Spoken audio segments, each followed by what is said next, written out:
శ్రీ గురుభ్యో నమ. శ్రీ మహాగణాధిపతయే నమ. ఇక ధనస్సు రాశి.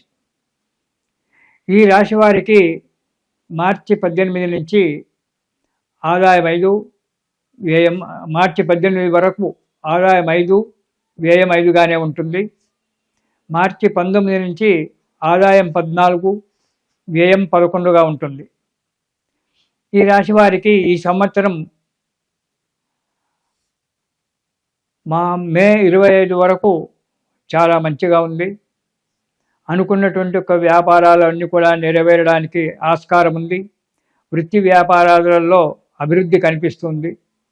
మే 25 నుంచి గురువు అష్టమ స్థానంలో ఉండడం వల్ల, చతుర్థంలో అర్ధాష్టమ సంయోగం ఉండడం వల్ల కొన్ని చిన్న చిన్న ఇబ్బందులు రావడము, కొన్ని పెద్ద ఇబ్బందులు రావడము ఆస్కారం ఉంది. రాష్ట్రాధిపతి, చతుర్థాధిపతి, రాష్ట్రాధిపతి ధనురాష్ట్రాధిపతి ఉచ్చస్థానంలో అష్టమ స్థానంలో ఉంటున్నాడు. చతుర్థ స్థానంలో ధనాధిపతి చతుర్థంలో అర్ధాష్టమ యోగంలో ఉన్నాడు. కాబట్టి జాగ్రత్తగా ఉండడం చాలా మంచిది. చిన్న చిన్న ఇబ్బందులే పెద్ద పెద్ద ఇబ్బందులు కావచ్చు. రాబడి తగ్గిపోవచ్చు. ప్రయాణాల విషయంలో చాలా జాగ్రత్తగా ఉండండి. చేయని తప్పులకు శిక్ష అనుభవించి రావాల్సి వస్తుంది. సంఘంలో ఇంతకుముందు పెరిగినటువంటి విలువలు తగ్గిపోయి సంఘంలో అపనిందల పాలు కావాల్సడానికి ఆస్కారం ఏర్పడుతుంది. కానీ కొత్త కార్యక్రమాలన్నీ కూడా వాటికి పునాదులు వేస్తారు. ఈ కార్యక్రమం చేస్తే ఇలా ఉంటుంది, ఆ కార్యక్రమం చేస్తే అలా ఉంటుందని చెప్పి కొత్త కొత్త వ్యాపారాలకు కొత్త కొత్త వాటి గురించి ప్రయత్నం చేస్తుంటారు. కానీ బాగా ఆలోచించి ప్రయత్నం చేయండి. స్థిరాస్తులు కొనేటువంటి ఒక యోగం ఉంది. కానీ స్థిరాస్తులు కొనేటువంటి ఒక విషయంలో జాగ్రత్త పాటించండి. ఆ డాక్యుమెంట్లు అదంతా కూడా సక్రమంగా చూసుకొని అడుగు ముందుకెయ్యండి. ఏ కార్యక్రమాలలో మీరు పాల్గొన్నా విజయం సాధించడానికి ఉంది. ఎంత ధనమైనా ఖర్చు చేయడానికి వెనకాడరు. ఏదైనా కార్యక్రమం పెట్టుకొని ఆ కార్యక్రమంలో విజయం సాధించాలంటే కొంత డబ్బు ఖర్చు అవుతుంది.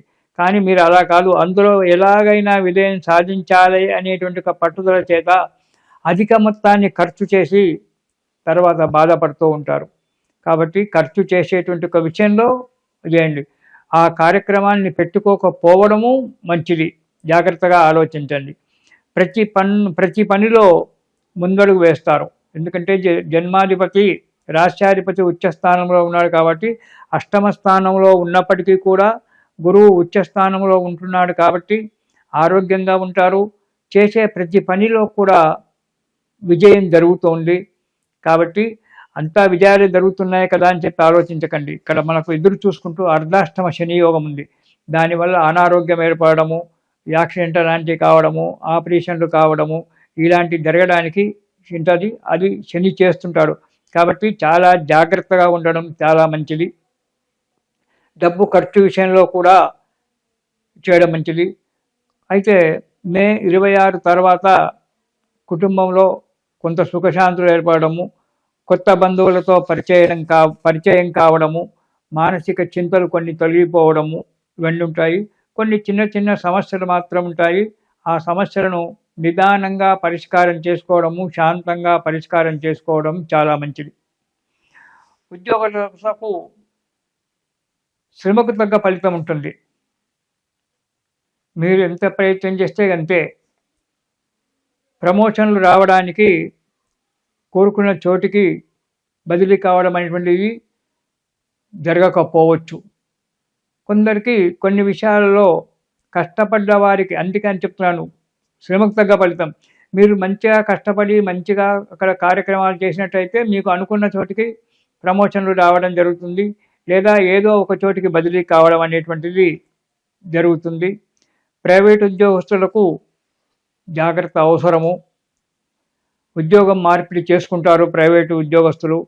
కాబట్టి చేసుకునే ఒక కంపెనీ, మీరైతే ఆ కంపెనీ చూసుకుంటున్నారో అది ఎంతవరకు మంచిది, ఎలా ఉంటే మంచిదని దాని గురించి నిశ్చితంగా ఆలోచించి మీరు ఉద్యోగాలు మార్చుకోవడం మంచిది. ప్రైవేట్ ఉద్యోగస్తులు, గవర్నమెంట్ ఉద్యోగస్తులు జాగ్రత్తగా పనిచేస్తే మీకు ఫలితం ఉంటుంది.